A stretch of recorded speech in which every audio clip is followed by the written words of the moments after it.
And we are live. It's time for another huge debate, and I'm not looking forward to this one. Why has producer Chris made me do it? This is Full Time Devils. It's ahead of the Manchester derby, so we're going to have to do a Man United versus Man City debate. We've got Man City fan, big Man City fan, Walter here with us today, and Howson is here too. We are live, and let's start with, you know what? I don't even want to talk about the present day state of the two clubs, so let's talk about the past, shall we? Favourite Manchester derby memories? Howson, talk to me. Quite enjoyed when Cantona made his debut. It's one of the earliest ones I can think of. Obviously, we had the Kanchelskis ones. Cantona scoring at Main Road as well. There's been some absolute belters down the years, but one of the ones that stands out the most was when City thought they got a draw at Old Trafford a few years ago. And then Ryan Giggs found Michael Owen. And Michael Owen got the only clap that he ever got off me in a United shirt. And I ended up about 7 rows forward on the other side of the aisle, and I broke the seat and cut my shin. It was mint. Hey, so elaborate on those Cantona ones as well that you mentioned for some people watching that might be a little bit too young to remember. Cantona's debut, puts his collar up because it's cold, becomes the most iconic thing in 90s football on the back of it. I think he came on as a substitute that day. I remember the footage of him warming up in the tunnel, just about to make his debut. Stands out in my memory big time for that one. Became my favourite all-time player. And I think it was the 94 season, 93-94 season. Did Niall Quinn put yous up? Was it 2-0 or 2-1 or something like that at one point? Cantona ends up scoring. I think he scored 2, and I think Roy Keane might have got the 3rd or somewhat along those lines. But it was always about those United playing in black shorts, white socks, the reverse to what we normally rock it as. That was what always stood out for me, that playing the derby. City, we had to change our shorts and socks for. I like that. We don't do that no more. No, we don't. Yeah. Good stuff. Right, moving on. Walter, I don't want to ask you the same question. What was your favourite Manchester derby memories? Because I know what your answer's going to be, and I don't want to hear it while we're on full time. Was it when Van Persie scored at the Etihad? But what I will ask you but I can't tell you. What I will ask you, Walter, is what does this rivalry sort of mean to you? Because obviously for United fans, it's an absolutely huge rivalry, but it is our second most important one, let's not forget. So what does this mean to you? Because obviously for you guys, United is without a doubt your biggest game of the season. Well, I don't think this game's going to be the biggest game of our season. But traditionally, of course it is. I mean, at the end of the day, you go and you watch your team, and the tradition used to be we get stuffed. And then that's not too bad, but then you'd be turning up. It wouldn't just end there. You get the 90 minutes, and then you go for a couple of pints with your mates, and you'd all be commiserating. And that was okay, but then you'd have to go into work on Monday, and that's the sort of difficult part. I mean, I'm a teacher, so I'd have like a session of school kids. They'd all be lining up, and if United won the derby, every single one of them would be turning out. It's not hard to find a United fan then. There'd be like 300 of them all lining the school gates waiting for me to come in because I'm like the mouthpiece. So, of course it is. It's that sort of local traditional rivalry that's always gone on. I mean, I also, when we do win, and we do win well, it sometimes can be quite hard to find a United student. But, to be fair, that's just the way it goes. I can't hide, but I'm driving in and there's 300 of them at the gate all cheering on. But you don't become a football fan, that you become a football fan, should I say, for that kind of, for the banter, for want of a better word, you know what I mean? But of course, it's a massive game. Walter, can I ask you a slightly personal question? How long have you been a teacher? Ooh, probably could have taught you easily. Could have taught Howson there. Well, I'm just imagining being in school and having, if you don't mind me saying, rather gobby City fan as a teacher and United winning. I cannot imagine like a better scenario. I did have a gobby City fan teacher. Oh, well, to be honest with you, the worst time ever, no, it could have been. The worst time ever for me was I used to work down in East London. And it was just, at the time, United were riding high. I mean, they were like conquering Europe, the best teams in United's history, was 1999 or just before that even. And City were just relegation after relegation. And we were sort of an irrelevance to United in many ways. And I was down in London, being the only City fan in this whole school. And over half of them were all United fans. And yeah, I was taking grief because some of the kids were following City results and we were getting relegated. And times were tough back then, I have to say. Howson, tell me what the rivalry means to you then. Well, I don't work with any City fans anymore, which is mint, because it used to be hanging. When I used to work in construction, there was the guy that sat next to me was a blue, and the guy that ran the yard was a blue. And I'd never seen him on a day-to-day basis, even though he was in the desk next to me. Jesus Christ, like Walter said, you walk in or you drive in the day after a derby, and they're like that waiting for you. And you're like, what do you want? Like, do you watch the game? Like, then you just have to play dumb, don't you? Like, what game are you on about? They'd be like, yesterday, like, still going on about that? Behave yourself. Quick sickie for me, that usually. Quick sickie. It's the game that unites Manchester in a mad way. Like, I see my nana quite a lot. My nana's in her 70s. There's one game a year that she gets excited about, and it's the derby. You know, she's born and bred in Ancoats. She's lived in Manchester her entire life, and the one thing that she gets excited for, she can't watch the match. What she does is she puts the match on in the front room and then goes and sits in the back room and waits for the game to end. It's the maddest thing ever. This is crazy. My granddad does the exact same thing. My granddad comes with me to Old Trafford. Like, he comes with me. We've got season tickets together. And whenever we play City, he'll honestly go to Lim Dam so he can avoid actually any interaction with the game at all. This was even back when we were beating him. Mad, isn't it? Honestly, it's crazy, man. She goes, I get too nervous to watch it. Like, well, why do you even put it on then? Just sit in your house and watch something else if that's the case. Don't put a game on and then go sit in another room while the telly's going on to no one. Old people are crazy. But Manchester's a football city, and this is the game that is the pinnacle of that. So it means a lot. You know, like what I said, even when they was rubbish, it was their cup final. They'd still turn us over every now and then, just completely out of the blue, for no apparent reason whatsoever. They had no right to beat us, but they would, because form goes out the window. It's like when Liverpool was dominant in the 80s, United would always turn up against them and always get a result against them. Now it's almost like the shoes on the other foot a little bit. They're having a bit of time in the sunshine, and United going to these derbies at the moment a bit like an underdog. Never experienced this in my life watching United. It's new territory. So if you believe what you're reading in the media at the minute, it does seem to be that Mourinho is actually Satan himself and Guardiola is essentially the resurrection of Jesus Christ. Is there anything that Mourinho is maybe still, that you can still consider him as far superior to Guardiola in terms of his management, Howson? Any aspect? His piss is cleaner. Allegedly cleaner. You're going to get us sued, mate. Bollocks. His piss is cleaner. He's been convicted. He got done for it, so asked, whatever. Right, well, he's being a child. Walter, I don't want to ask you who's better, Pep or Mourinho, but I do at the same time. But go on, you tell me why Pep's far superior. What you've seen this season. I mean, what you're looking at is two absolute quality managers. You know, and there's no denying that. You know, anybody who tries to deny that, they just point to the trophy cabinet. They've won the argument. You know, you're talking about two fellas who are absolute pinnacles of management, you know, over the last few years. They've gone head to head there. It was quite good when Mourinho came on the stage, you know, at United, knowing we had Pep in the bag as well, because then it sort of rematched what had gone on previously in Spain. So, I mean, what I love about Pep Guardiola is nothing's left to chance. And if you look at the way they play, it's, for me anyway, I've never seen anything like it. And if you look at the team spirit, now whether that's him going up to the crowd, banging the drums, the imaginary drum, or you know, he's grabbing hold of some player, slapping his arse, sending him back out there. Slapping his what? His backside. And the thing is, he's a weird bloke and he's quite strange, but every City fan I know absolutely loves him. And what he's brought to the team... Because they're weird too, mate. Well, in some respects, of course we are. You know what I mean? We supported this underdog for so many years, and it's, as Stephen said, it's our time in the sunshine. But I'm looking at what he does well. He sets up a team well. He gets that team spirit going.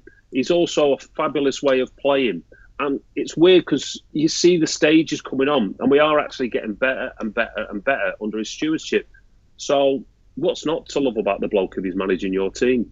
One of the biggest aspects, I think, of management that it seems to be that Pep has been far superior to than Jose this season, or at least it is considered. I want to hear you argue this point, Howson, is the sort of man management. Whereas with Jose, we're saying that we've got a few players that aren't good enough, but they've still been getting games throughout the season and haven't really improved. Whereas Pep's got a few players that there were doubts about 12 months ago. However, they've improved vastly. I mean, Raheem Sterling, probably the prime example. Other players like John Stones in there as well, who have been brilliant this season. Howson, you're going to argue that? You're looking confused? Yeah, I'm going to argue that because that's two £50 million players that you're talking about there. It's not like he pulled someone out from a scrap heap and has turned them into something. If you want to talk about improving players, let's talk about Jessie Linga. Jessie Lingard was a player that was written off by United fans, ignored by everybody else in the country. At the moment, he's England's best player. He's absolutely smashing it in the biggest of big games. And there's no reason for it other than Jose Mourinho. He's added final product to his game. When you listen to the likes of Zlatan Ibrahimovic, someone that's played under both managers, and he'll tell you, when Pep Guardiola walks into a room, it's like someone switched the lights off. When Jose walks in, it's like someone's turned the lights on. There's a difference in him. The guy's a weirdo. The guy's an absolute bad weirdo. Now that drives him to some sort of obsessive compulsiveness where he's going for whatever he wants in his particular style of playing. But he's Louis van Gaal 2.0, and he got lucky that he's gone to the teams that he's gone to, and he's won the things that he's won with the teams. Because let me ask you this. If he'd have took over Manchester United and been forced to deal with a 2011 vintage defence with Valencia, Ashley Young, Phil Jones and Chris Smalling, would you have been playing out the back? I'll answer for you. The answer is no, because last season he couldn't make it work with Otamendi, Kompany, Stones and Mangala, over £100 million worth of defenders that you'd recently bought, and he couldn't make it work with you then. And it was not. You can talk about fancy football and this, that and the other. Yes, he has developed it. This season looks way better than it did from last season, because last season all he was doing was knocking it around between the two centre-halves and the goalkeeper. And if that's what you call exciting football, I know you've had some shit in your time, but that's not what you call exciting football. This year, totally different. You're holding it in midfield, you're attacking, you look fantastic. But don't pretend that if Pep Guardiola had took over Manchester United and Jose Mourinho had took over that Manchester City team with the resources that you've been able to have, Pep signed 19 players, Jose signed 8. It's not about the money spent, it's about what he's been able to do. Jose's not been able to rectify the mistakes he's had, where Pep Guardiola has a goalkeeper, England's number one, not good enough, get him in. He's not good enough, get rid of him. So the turnover of staff that you've been able to have because of the money that you've been pumped in by the people that are denying human rights all over the Middle East is something that we can't keep up with, frankly. Walter, so Louis van Gaal 2.0, bad weirdo, defend him. Yeah, I mean, the thing is, you go way off football for a start, going on about the human rights issues. Now, what I would say to you is, if you look at Pep Guardiola and you talk about that dodgy defence, when he took over United, and the two managers took over United and City, they finished on the same amount of points. No, don't give me that, because you started that season like you started. Hang on, Howson, shut up. We can have a debate. January, that the team. Howson, you're comparing. Howson, shut your face. Howson, shut your face. Listen, we're on a United channel, but we let him speak. Walter, talk. I mean, I'm just looking at this idea of the defence. We had fullbacks that were just not able to get up and down a pitch. Do you know what I mean? We had Zabletta there, we had Clichy there, we had Kolarov with all his faults there. They all had to go as well. So he's had the opportunity and the chance and the money to actually change that. But if he was at United, he'd have been given exactly the same. They've spent a lot of money. I remember someone sort of talking to me the other day, and I don't know how true this is, but I thought it was quite an interesting point about this. One of the differences between the two managers is Pep likes to develop a whole team, whilst Mourinho gets in these stars and builds round them. And I thought that was quite an interesting take on it. Now, whether that's Hazard or Ronaldo in his previous sides and Drogba. And I just think, for me, the proof in the pudding at the moment is they both came at the same time. They're both fantastic managers. But this season now, Pep's managed to get 23 more points than he did last season. Now, Mourinho's done well. He's got 14 more points than he did than this stage last season. There's no denying that. And they're both building, and it's great for Manchester. But what I would say to you is, you can't knock what Pep Guardiola's done by looking at the team this year at City. Not saying that. All I'm saying is that you can't say that you started off in the same place. Yes, you finished ahead of us on goal difference. But that was because your team completely bottled it. after they found out Guardiola was coming in and just basically refused to play for Pellegrino. That team started the same way this season as it started last season. It just fell off differently. Now, you can throw up all the reasons that you want for that, but you still had a team which had in it De Bruyne and Silva and Aguero and company and all of these sorts of players. And this time last year, people wasn't saying, oh, Kolarov's finished and Clichy's finished. They was going, isn't Pep Guardiola revolutionary for the way that he's bringing these into midfield and stuff like that? I'd have packed Kolarov's bags for him. Right, I tell you what, and guys, anyone go to the game. We've had some great points either side. I'm just going to get in the comments now and see what the guys below are saying. So Salford Reds MUFC has said, can't stand City. It's a fake club, but Pep is better than Mourinho. Right, okay. Mr. ASG, see what he's done there, by the way, because Maureen sounds like Mourinho. Very clever, really. Mr. ASG has commented saying, hope City lose against Liverpool, to be fair. I think that's an interesting one for United fans to think about, even though let's not do it now.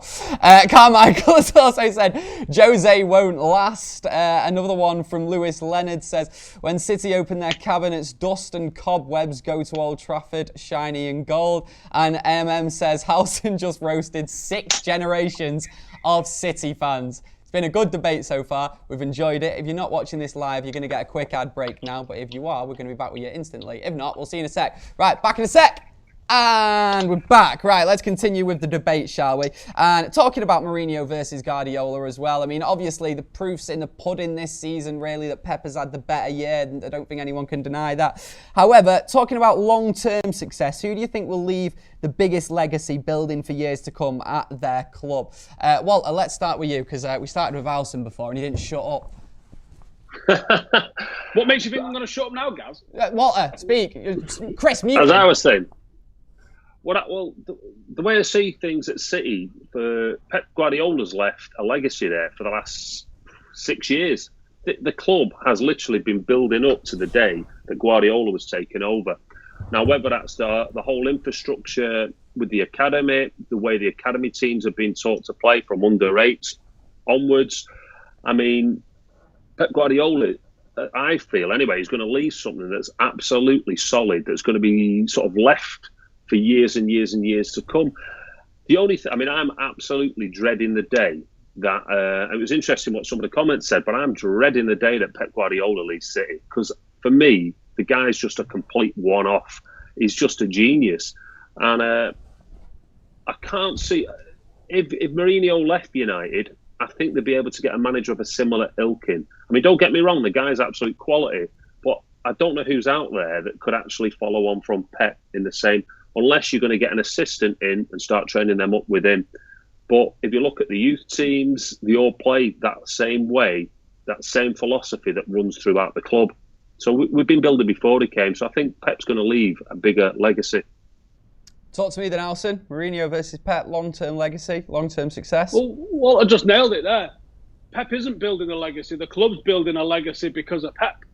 And it's nothing to do with Pep. They've made this thing for him. They've given it to him on a plate for the past 6 years. They've built this academy, which, if you talk to some City fans, like, oh, we've only had the academy for 5 years. No, you had an academy at Carrington as well. I know you're new fans, but you had actually had an academy since the 90s. Don't worry about it.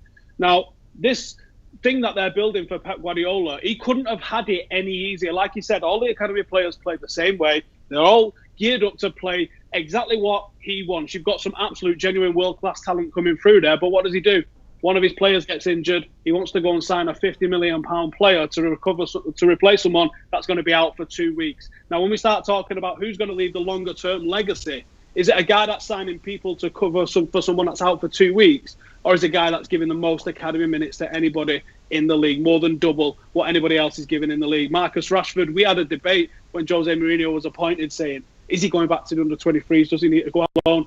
No, don't worry about that. He's going to play more games than anybody else under Jose Mourinho. Scott McTominay, if he was working at Manchester City, would have a part-time job at Burger King and you would never have heard of him. I don't know if he's good enough for our first team, but if you look at it's interesting what you say, because I'm looking at the profile of the players that Pep Guardiola's bringing in. And if you look at Edison's 24, and then you've got Gabriel Jesus, who's 22, I think. And then you're looking at Laporte, Stones, 23. You know, he's bringing in these young players. Yeah, Lukaku, Bailey, Lindelof, yeah, carry on. No, I'm not saying that Mourinho's not. What I'm saying to you is you've got these players that he's playing in the first team and who are, again, wiping the floor with pretty much everybody in the Premier League. So that's what he's actually building in this young team at the moment.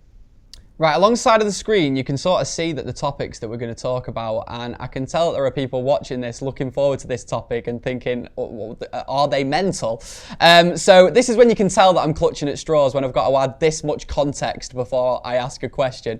So we wanted to compare two players, but the only player that we were really confident that has definitely had a better season and would definitely win the debate for United would be David De Gea, but no one wants to hear us compare two goalkeepers, do they? So let's talk about two players who have definitely had massively different seasons. Paul Pogba and Kevin De Bruyne. Now, what I want to ask you guys, I don't want to ask you who's had the better season or who's considered the better player right now, because it's obvious De Bruyne has been miles better this year. However, let's imagine we're 10 years in the future. They're both coming towards the end of their careers. Actually, how old is De Bruyne? That's a question. How old's De Bruyne? 26. Is he 26? Well, let's just say for argument's sake, 10 years, both coming to the end of their careers. We're looking back. Who do you think will have done more in football and go on from here and become the better midfielder? Howson, go. We could have done Bailey versus Stones. We could have done Lukaku versus Aguero. Oh, no one's... But Aguero's not even in their first team, mate. No one cares. Bailey versus Stone, that's not entertaining. Neither's Pogba at the moment. Scott McTominay's taxed his place. Right then, McTominay versus De Bruyne, let's do that. No, go on, Pogba versus De Bruyne, talk to me. There's nothing you can say. You've got to roll your hands up and say that De Bruyne is probably the second best player in the league this year. He's had an absolutely fantastic season. There's only Mo Salah that can pip him to someone who's going to... And that hurts me as a United fan to sit here and say there's a City player and a Liverpool player that definitely are going to be better than what we've had. Paul Pogba is the best football player at Manchester United, and at the moment we're not getting enough out of him. And I see a lot of people saying he's a midfielder, should just be able to adapt. Well, let me throw this one at you. Paul Scholes, Roy Keane, two of the best midfielders to ever play the game, not just in England, not just in Manchester, but to ever play the game. We signed Juan Sebastian Veron, one of the best players to come out of Italy, and we tried to make them play in a free together, and it didn't work. Sometimes it doesn't work. You have to have the right blend and the right complements for each other. And at the moment, United are not playing to the strengths of Lukaku. We get it right with Lukaku and arguably Sanchez as well. And I think you've got a different proposition. What City are doing at the moment is perfect for De Bruyne, and he's able to take off where their formation's going. And we just can't compare with that at the moment. As for who's going to go forward in 10 years, I've got to say Paul Pogba, because I'm not going to say it's going to be a City player. He's going to get done for... I don't know, shut your mouth! Shut your mouth! And then he's going to have to retire, and Paul Pogba's obviously going to go on and have a greater career, and maybe honestly, our Twitter account's been took down. We're going to have YouTube at this point as well. Right,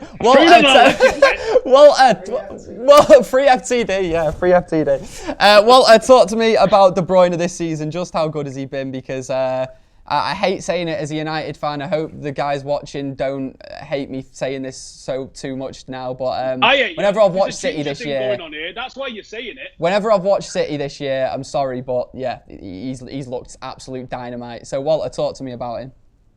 For me, the thing I love about him is he's Pep Guardiola's voice on the pitch a lot of the time, and he sets the standards for the actual the work rate. Do you know what I mean? In terms of, you can see him talking to the other players if you see any sort of slacking within the team. You know, I've seen him pull Raheem Sterling aside and say, look, I'm closing down, where the bloody hell are you? His assists, I mean, what I loved about one of it, I'm sure it was against Stoke when he supplied Sane, and you could see we were bombing up the pitch, and what he's done is he saw Walker was up the pitch and he filled in at right back, and the ball comes out to him at right back, and he splits the whole team and finds Sane just running in. The guy's, he's like Nemo, or is it Nero in Matrix? Just time slows down around him, you know, with the bullets flying at him. That's just, he plays it at a different speed to everybody else, or any other player that I've seen. The only other player I can compare him to at City is Silva, but he seems to have that eye for goal, and the big goal, and the unique goal, and the spectacular goal. And he's just, as I said, he is the assist kid. And without him, we'd be nowhere near 16 points ahead. And we have seen, you like saying that, don't you? I saw a little smirk in your face as you said it. So talk to me about the 16, Walter, you're absolutely right, but it's not points. Talk to me about what we're set up in the question. I said in 10 years' time, where do you think they'll be in their footballing careers? Where do you think Kevin De Bruyne will be, Walter? What do you think he'll be looking back on his career? Well, the thing I like about De Bruyne is this idea of, I know a couple of people who work at City, and he said he is the nicest player. He doesn't carry that ego with him. You know, he gives himself to the team. With that kind of philosophy, under a manager like Pep and the way we're playing at the moment, he can do whatever he wants, or he can become whatever player he wants within that position in the pitch. He can be the world's best player. He could make the world 11, put it that way. Yeah, but Walter, does he have as many Instagram followers as Pogba? I think not. Checkmate. Champions. Right, let's read some comments. Get your opinions on what these guys are saying. See what you guys are saying on some of these. Ez Normal is loving the debate. He says, this is class. Thank you very much for commenting and getting involved, mate. Governor Bandicoot says, apparently, Foden is the greatest youth player Pep's had since Messi, and he doesn't get a sniff. Tells you everything you need to know about Pep. Walter, quick thoughts on that? Quick thoughts on that. If you look at Messi when he was the same age as Foden, he hadn't played as many minutes as Foden has. Well, there's your answer. I'm sorry. I want to back up the comment, but I can't. Kyle Marchand says, who was the last academy player that City has established? Can anyone answer that? Who was the last academy player that City has established? I didn't hear him. Who was the last first-team player? The last academy player that City have established in the league, in the team. I'm just thinking, he was an academy player. 6 million from Middlesbrough. The other Johnson, Michael Johnson. Right, it's awkward that we're having to take so long to answer this question, to be honest, because I think United we've got through about 20 in this time already. Right, Benny Walsh has commented saying City have a good academy but don't bring players to the first team. Their best prospect had to go to Dortmund. So as you can imagine, quite a lot of City bashing in the comments, but some interesting points as well, because the stuff that we've not thought of. Right, let's wrap things up for this debate then now, and Asher, dead quick. Predictions for the game. I'm dreading it. Howson, prediction. I predict City are going to get slapped off Liverpool. Pep's going to bottle it. He's going to play a team of academy players to stat pad his youth record at weekend, and City can get their excuses in early as Manchester United go and park buses all over Clayton and bring 3 points back to United and stop them blue knobheads winning about as many Premier Leagues as Dennis Irwin's got. Talk to me, Walter. Are you going to make it one more Premier League than Huddersfield this weekend? Well, it's interesting. Put a bit of gap between you and them. I know. It's interesting the way you always slag Scousers off for talking history. I'm going to talk present at the moment. I honestly think it all depends upon the result at Anfield. And if we get a good result at Anfield, we might start seeing a few more first-teamers. All the whispers coming out of the City camp are that we're going to go in with it very much a second string team. Now, if we go in with a second string team and United are all guns blazing, and it'd be a good sort of PR stunt for Mourinho to beat City on the home patch. So in some respects, I think I might even think about a United victory for this, especially if we if it's a tight game at Anfield, and Anfield is a notorious place for City to go. So if it does go down we're not here to talk about that competition. Last season with us, wasn't it? Tottenham and Arsenal beat us and claim it as this massive big thing, and it gets included in all them stats. But ultimately, we all know the truth. And if we beat you, we'll still know that you've been way better the team than us this season. But it's better than you actually winning the league against us, because I can't imagine the absolute muppetry that would go on if you beat us. And the pitch invasions and the bananas and all sorts of caper that you're going to throw out. The bananas. All that caper all over the show. We've got to burst it up big time. But I mean, why not celebrate football? That's what we're here to do, you know what I mean? You can't enjoy your team winning. When can you enjoy it? Can you not enjoy it in a normal way, though? Not with weird inflatable bananas? Moonchester. Jesus Christ. Predictions. Right, we've got him off you two. I'm going to say, you know what? I'm going to say 0-0, I think, for this one. Did we actually get a final prediction off you, Walter? I said I reckon it's going to be a United victory, because I think it'll be tight at Anfield. Fair play. We'll take second that string one. team. Excuses in early, just as Howson said. Right, make sure you keep it on Full Time Devils this week. It's a good week this week ahead of the derby, as you can imagine. We've got a preview on Friday from midday. That is live. Make sure you're here for that. And of course, also on Thursday evening from 6 p.m, we have got the podcast on XS Manchester. Well, I'll be there with Webby and the wonderful Joe McGrath as well. Right, thank you very much for joining us today. Keep getting in those comments below, and thanks for watching. We'll see you next time. Laters.